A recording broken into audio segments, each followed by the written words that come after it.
Bonjour à tous et bienvenue sur Foot, la chaîne qui raconte l'actualité du foot une fois par semaine. Aujourd'hui, on se retrouve pour l'épisode 3 de la semaine du lundi 14 juin au mardi 22 juin. Alors pourquoi je dis mardi? Parce que j'ai eu un souci de montage. Donc normalement je tourne le lundi et comme je pense que vous avez compris, j'avais dit dans la présentation de ma chaîne que le jour où je postais pouvait changer. Et ça va être le cas, je posterai le mardi en tournant le lundi car il y a beaucoup de montage. Donc aujourd'hui j'ai eu un souci hier quand j'ai tourné et donc je tourne mardi, donc vous aurez quelques matchs en plus de l'Euro, donc ceux qui se sont joués lundi soir. Au moment où je tourne, c'est pas encore l'heure des matchs à 18 h, mais sûrement à la fin de mon montage je vous mettrai la photo des résultats des matchs, voilà. Donc, avant de commencer, n'hésitez pas à liker, à vous abonner, à activer la cloche des notifications pour ne pas rater les prochaines vidéos sur l'actualité footballistique. Alors, comme vous voyez, j'ai aussi rajouté 2 posters dans le décor et j'ai mis les LED blanches aujourd'hui. Comme d'habitude, dites-moi en commentaire celle que vous voulez la semaine prochaine. Et tout de suite, on commence générique. Aujourd'hui, au sommaire, les résultats des autres matchs de l'Euro après un débriefing d'Allemagne-France et Hongrie-France qui se sont joués Allemagne-France mardi et Hongrie-France samedi. Puis après, on parlera du match Portugal-France qui se joue mercredi à 21 h. Donc, j'ai oublié de vous le dire dans l'intro, mais ça sera un hebdo foot spécial Euro, donc vous l'avez sûrement vu au titre. Alors, la semaine dernière, on s'était arrêté donc à un match Écosse-République tchèque qui se jouait à 18 h lundi dernier. Et lundi soir, il y a eu 2 matchs. Pologne-Slovaquie, 2-1 pour la Slovaquie, avec un carton rouge pour la Pologne, et 0-0 entre l'Espagne et la Suède. Ensuite, mardi, pour clore la première journée de cet Euro, il y a eu Hongrie-Portugal 3-0. Victoire du Portugal dans les 10 dernières minutes. Ils ont mis les 3 buts. Et le match France-Allemagne. Donc, comme vous l'avez vu au sommaire, on en reparle dans quelques instants. Début de la deuxième journée, Russie-Finlande 1-0 pour la Russie. Ensuite, nous avons eu Pays de Galles, Turquie, Italie-Suisse 3-0, Pays de Galles, Turquie, il y a eu 2-0 pour le Pays de Galles. Ukraine-Macédoine 2-1. Ukraine-Macédoine se jouait jeudi et avec eux, jeudi soir, il y avait Belgique-Danemark 2-1 pour la Belgique et Pays-Bas-Autriche 2-0 pour l'Autriche. Dans quelques instants, je vous mettrai les tableaux et donc là, on se retrouve vendredi. Donc il y a eu Suède-Slovaquie 1-0, Croatie-République tchèque 1-1, Angleterre-Écosse 0-0, samedi en début d'après-midi, Hongrie-France 1-1, on en reparle dans quelques instants, Portugal-Allemagne 4-2 pour l'Allemagne et bien sûr Espagne-Pologne, un but partout, 1-1. Ensuite, il y a eu dimanche le début de la dernière journée. Italie-Pays de Galles, victoire des Italiens qui ont fait carton plein. Suisse-Turquie, victoire 3-1 des Suisses. Ukraine-Autriche, victoire de l'Autriche 1-0. Pays-Bas-Macédoine, victoire 3-0. Russie-Danemark, victoire 4-1. Belgique-Finlande, victoire 2-0 des Belges. 4-1 Danemark-Russie, c'est victoire du Danemark. Pays-Bas-Macédoine, c'est le Pays-Bas.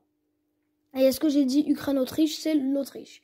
Ensuite, au moment où je tourne, il n'y a pas de match à 18 h. Je me suis trompée. Ce soir, il y aura 2 matchs. Croatie-Écosse et République tchèque-Angleterre.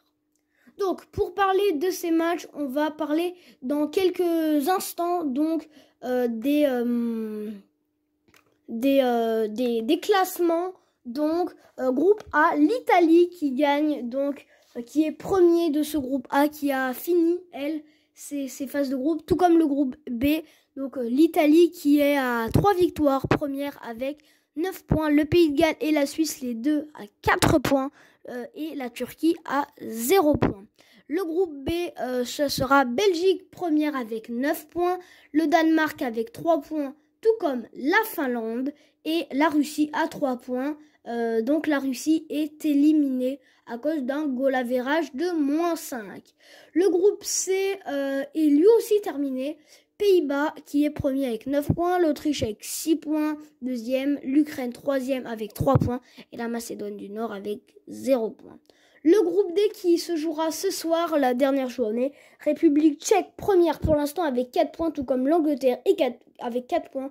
Croatie-Écosse qui est le choc, enfin le match qui va se jouer ce soir, qui va faire le match de la 3e place. Pour l'instant, la Croatie est devant avec une meilleure différence de but. Ensuite, nous aurons Suède-Slovaquie dans le groupe E pour l'instant. Donc, Suède-Slovaquie. Donc, la Suède qui a 4 points. La Slovaquie 3 points. L'Espagne 2 points. La Pologne 1 point. Pour l'instant, les Espagnols qui ne sont pas sûrs d'être qualifiés. Donc, voilà. Ensuite, il y aura notre dernier groupe avec nos Français qui sont pour l'instant premiers avec 4 points. L'Allemagne 3 points. Le Portugal 3 points. Et la Hongrie 1 point. Dernière.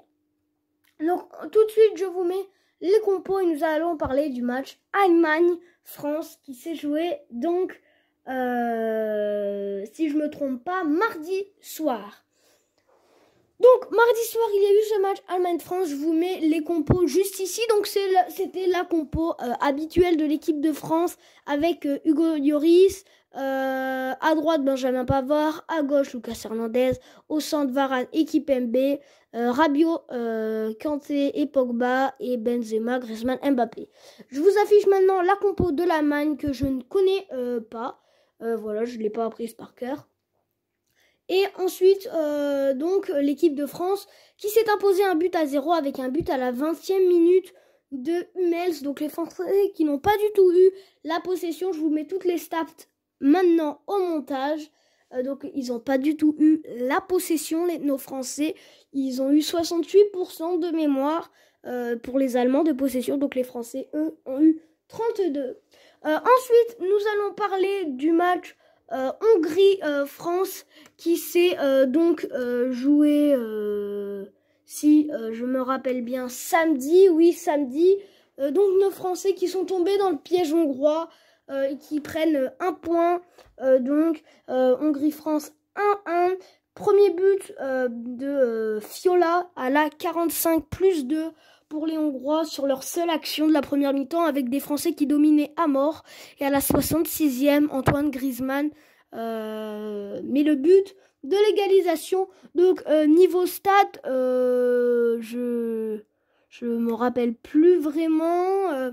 Donc la France avait la possession, aux alentours de 70, je dirais. Voilà, je cherche pendant que je parle. 67% de possession pour les Français, 33% pour les Hongrois. La France qui a fait presque le double de passes. 4 tirs cadrés pour les Français, 15 tirs au total. Donc voilà, je vous mets dans la description les résumés des matchs France-Pays, France-Allemagne et France-Hongrie. Je vous mets aussi le lien de la chaîne Beansport qui fait les résumés de tous les matchs. Voilà, si vous voulez en savoir plus. Maintenant, nous allons parler du match contre le Portugal qui se joue mercredi, donc demain, au moment où la vidéo sort.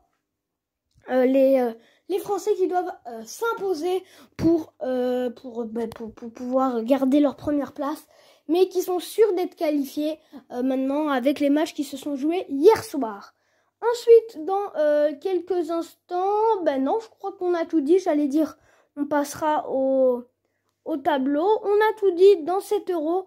Donc oui, Hongrie-France, j'ai oublié de vous dire la compo, elle s'affiche maintenant. C'était la même, il y avait juste Hernandez qui était remplacé par Lucas Digne. Et qu'est-ce que je voulais dire? Ah oui, Ousmane Dembélé qui est sorti blessé et qui va devoir se faire opérer et 4 mois d'absence pour lui. Donc voilà, on se retrouve tout de suite pour l'outro. Donc voilà les amis, c'est la fin de cette hebdo foot. Donc cet épisode 3 spécial héros, j'espère qu'il vous a plu. N'hésitez pas à me dire en commentaire si vous voulez que je continue les spécial héros. Je pense que dans les prochains épisodes, ça sera des spécial héros, mais je vous mettrai quand même des infos transferts. Peut-être un peu moins que d'habitude, mais j'en mettrai toujours, je sais pas, voilà. N'hésitez pas à me dire en commentaire les LED que vous voulez, pour vous, vos favoris pour l'euro. Et moi, j'ai plus qu'à vous donner rendez-vous mardi prochain, donc, pour un nouvel hebdo foot. Donc, on fait l'outro tout de suite. Donc sur Hebdo Foot, on se retrouve la semaine prochaine pour de nouvelles news. À bientôt!